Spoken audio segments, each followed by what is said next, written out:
Good afternoon. Today, the Secretary General is continuing to be in Belém, where, as you know, he is attending the COP30 summit. This morning, he participated in a European Union coordinated meeting and also met with the ministers of a group of African nations. Also this morning, in a meeting with representatives of civil society, the Secretary General thanked civil society for its leadership, vigilance, and moral clarity, noting that their work is indispensable in driving ambition, as well as protecting communities and holding decision makers to account.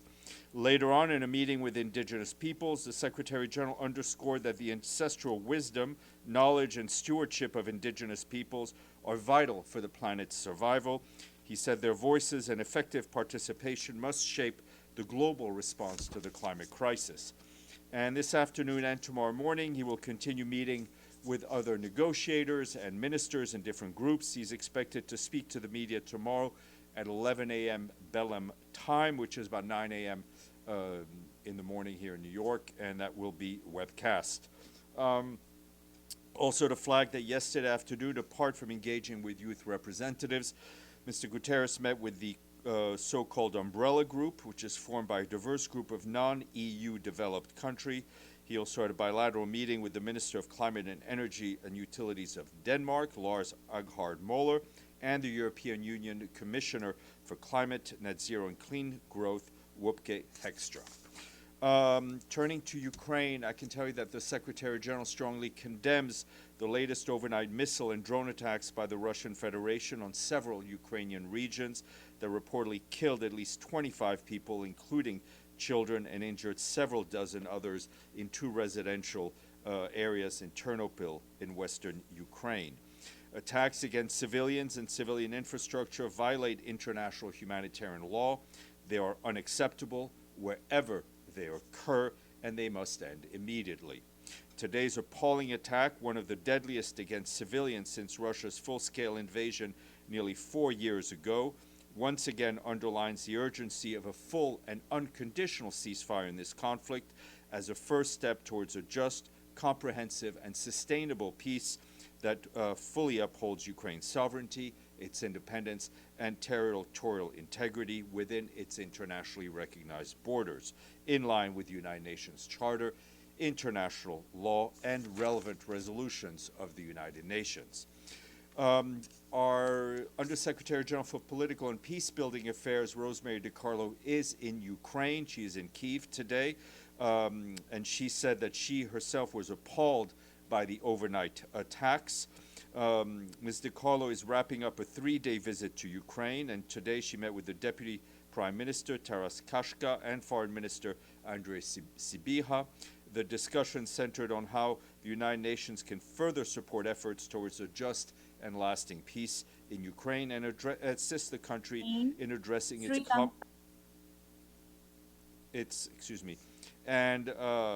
further support efforts toward just and lasting peace in Ukraine and assist Ukraine in addressing its complex needs amidst the war.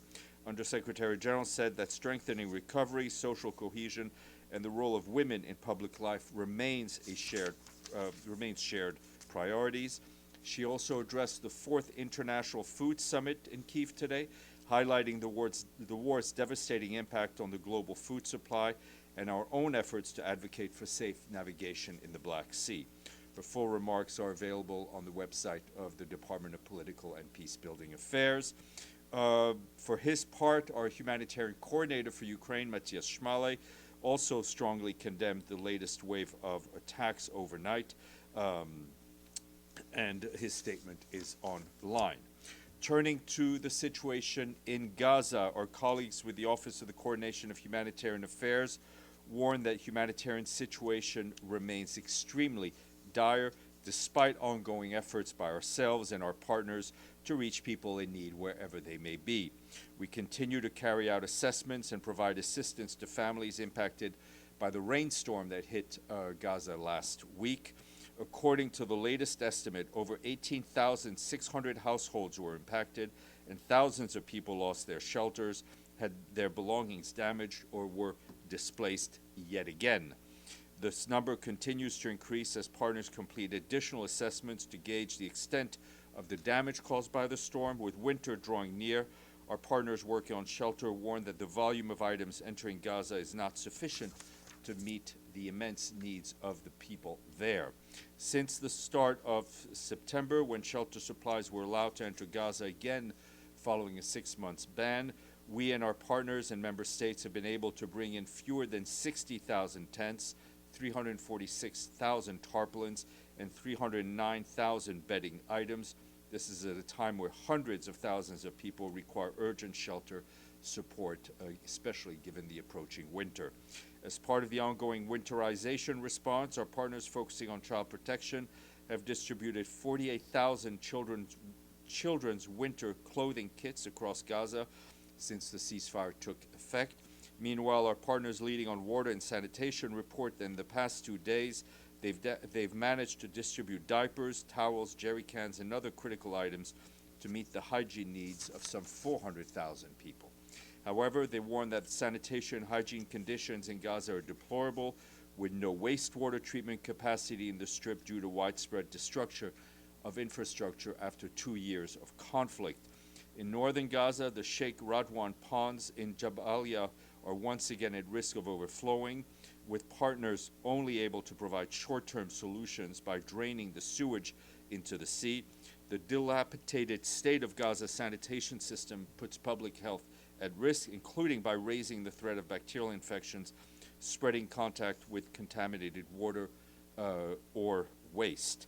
Meanwhile, our partners working on nutrition note that gradual decline in the number of patients admitted for malnutrition treatment over the past 2 months, with about 9,200 cases admitted in October, compared to over 11,740 in September. However, last month's numbers are nearly 4 times higher than what they were in January during the previous ceasefire. OCHA continues to call for items that are currently restricted from entry into Gaza, including equipment to rehabilitate a critical infrastructure, to be allowed into the Strip. They also reiterate the need for NGOs to be permitted to bring in assistance into Gaza, and for the opening of additional crossings into and routes inside Gaza to enable us and our partners to reach people in need in a faster and more efficient manner. Turning to Syria, this morning, the Security Council held a meeting on Syria. They heard from Najat Roshdi, the Deputy Special Envoy. She briefed via video conference from Oslo, where she's attending a senior officials meeting on Syria hosted by the European Union and Norway.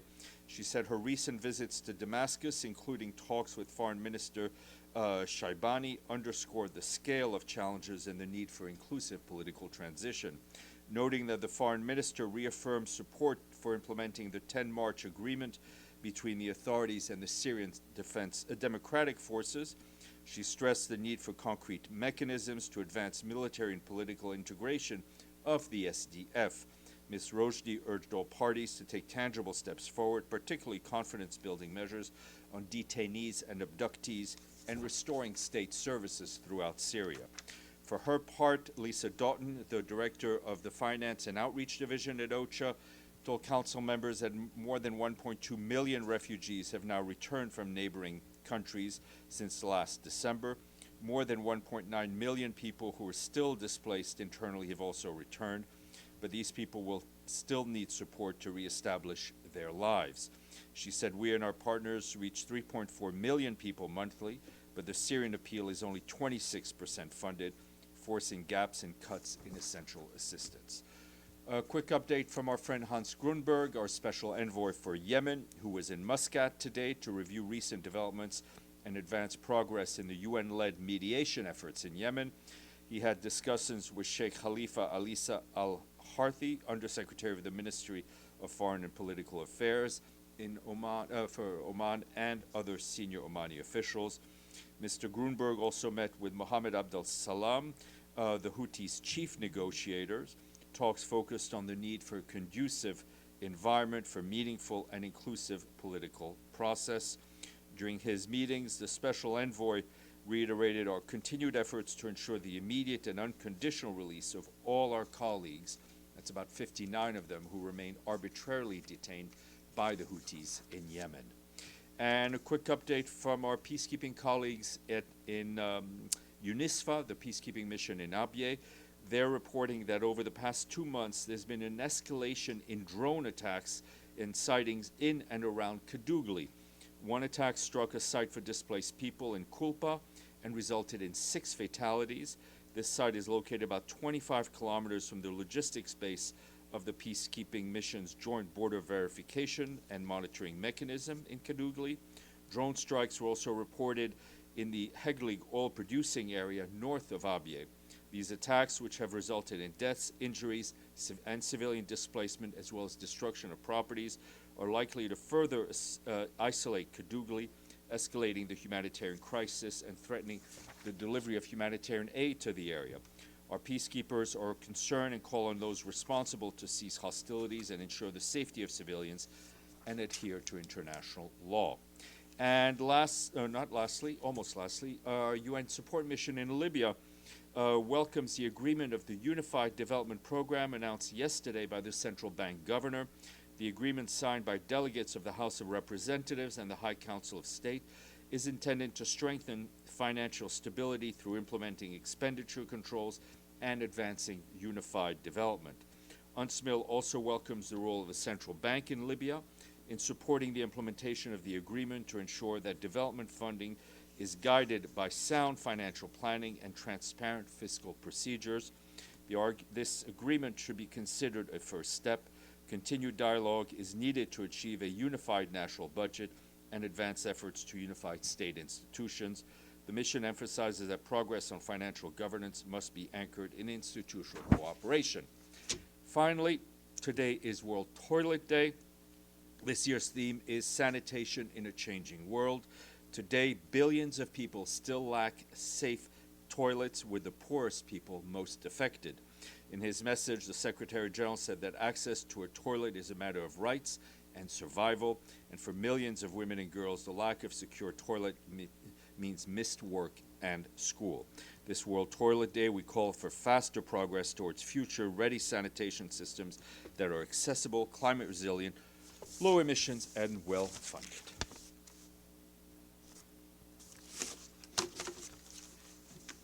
Thank you, Steph. I wonder if the Secretary General has any response to the visit by Israel's Prime Minister to the buffer zone between Israel and Syria, and in particular, the words he used about maintaining both a, quote, defensive and offensive capability. Yeah, I mean, I think this very public visit is concerning, to say the least. We call on Israel to respect the disengagement, 1974 disengagement agreement.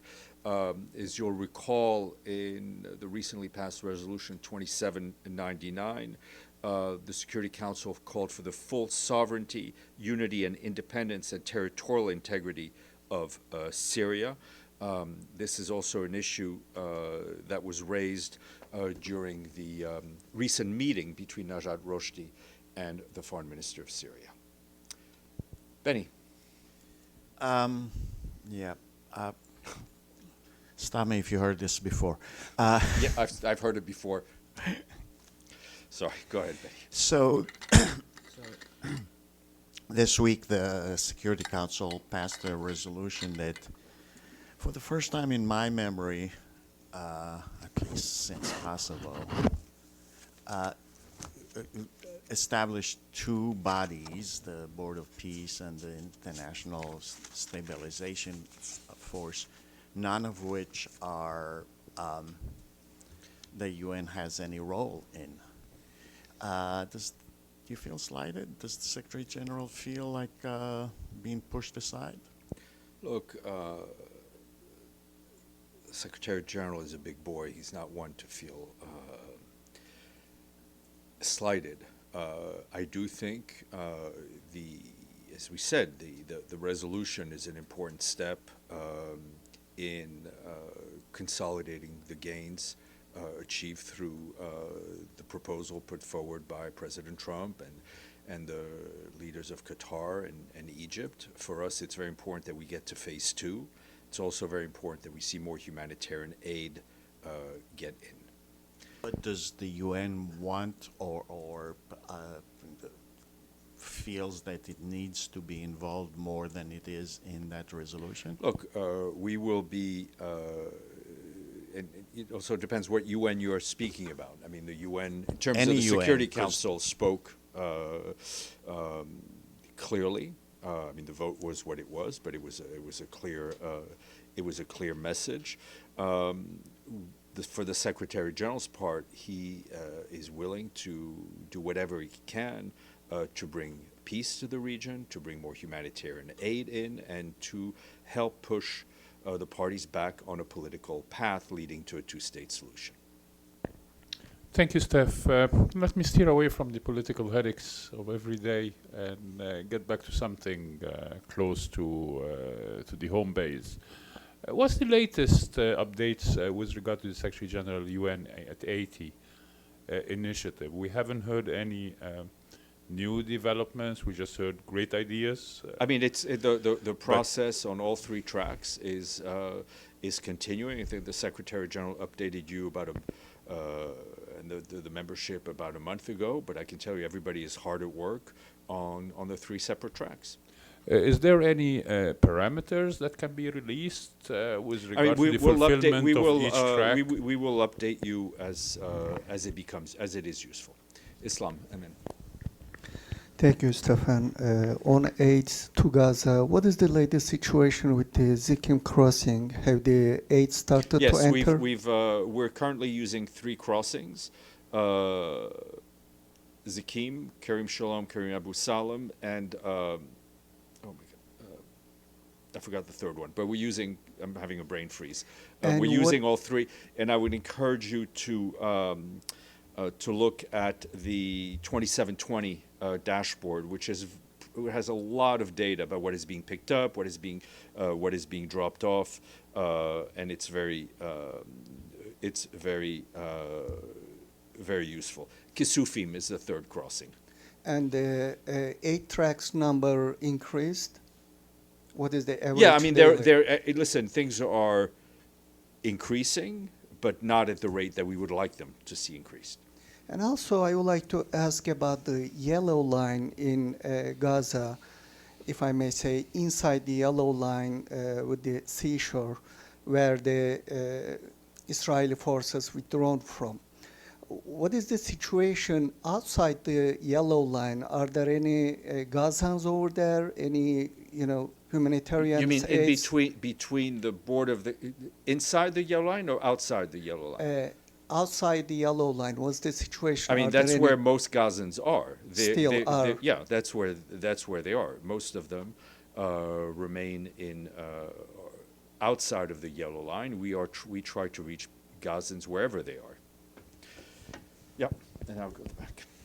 Thank you, Steph. Does the SG have any comments on the latest wave of Israeli airstrikes today in Lebanon? And has there been any contact with UNIFIL peacekeeping forces? Yeah, I mean, we're obviously very concerned by the reported Israeli airstrikes in Lebanon, including in the El Hiway refugee camp in Sidon.